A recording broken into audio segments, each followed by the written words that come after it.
முந்தைய பதிவுகளில் நம்ம லங்ஸ் 3 பகுதியை பிரித்து அந்த 3 பகுதி சரியாக இயங்குறதுனால என்னென்ன நன்மைகள், அது எப்படி சரியாக இயங்க வைக்கிறது அப்படின்றத கற்றுக்கிட்டோம்.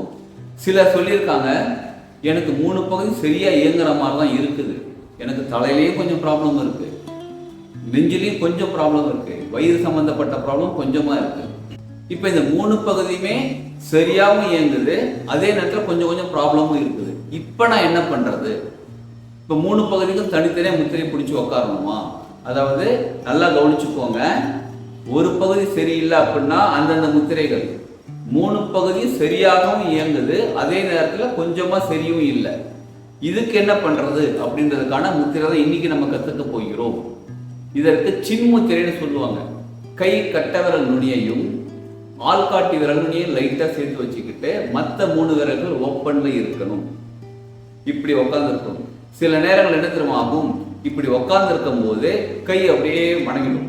இப்படி மடங்கக்கூடாது. இதுதான் சின்முத்திரை, இது சின்முத்திரை கிடையாது. அவேர்னஸோட கவனத்தோட நம்ம உட்காரணும்.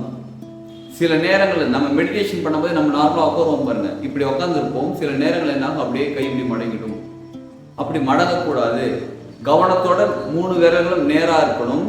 இந்த கை கட்ட விரலும் ஆள்காட்டி விரலும் சேர்ந்து இருக்கணும், லைட்டாக டச் பண்ணியிருக்கணும், ரொம்ப அழுத்தம் கொடுக்கக்கூடாது. இதுதான் சின்முத்திரை. சிலர் என்ன பண்ணுறாங்க, இப்படி பிடிக்கிறாங்க, சிலர் இப்படி பிடிக்கிறாங்க, அந்த மாதிரிலாம் பிடிக்கக்கூடாது. இப்படி தான் வச்சுருக்கணும். கை விரல்கள் மற்ற 3 ஓப்பனில் இருக்கணும். இந்த மாதிரி நேரம் நிமிந்து உட்காந்துக்கோங்க. இந்த முத்திரை மினிமம் 15 நிமிஷம் பண்ணணும்.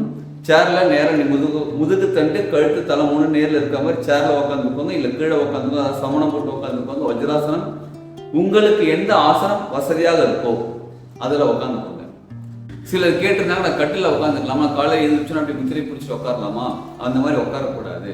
கட்டிலேருந்து எழுந்திரிச்சு வந்து காலை கடன்கள்லாம் முடிச்சுட்டு நல்ல ஏர் சர்க்குலேஷன் இருக்கக்கூடிய இடமா, காற்றோட்டம் இருக்கக்கூடிய இடமா இருந்தால் ரொம்ப நல்லது.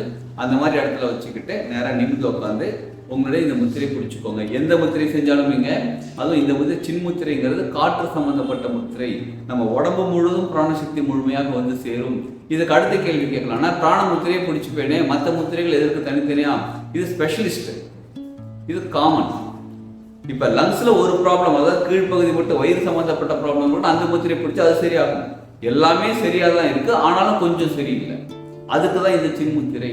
இந்த சின்முத்திரையும் வச்சுக்கிட்டு நேரம் நிமிந்து 15 நிமிஷம் உட்காருங்க.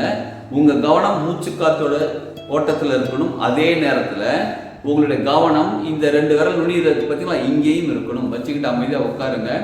உங்க உடல் முழுவதும் பிராணசக்தி போகும். இதுல இன்னொரு சைடு எஃபெக்ட் இருக்கு சின்முத்திரையில. உடல் முழுவதும் பிராணசக்தி போகும்போது மூளைக்கும் பிராணசக்தி நல்லா போய் சேரும்.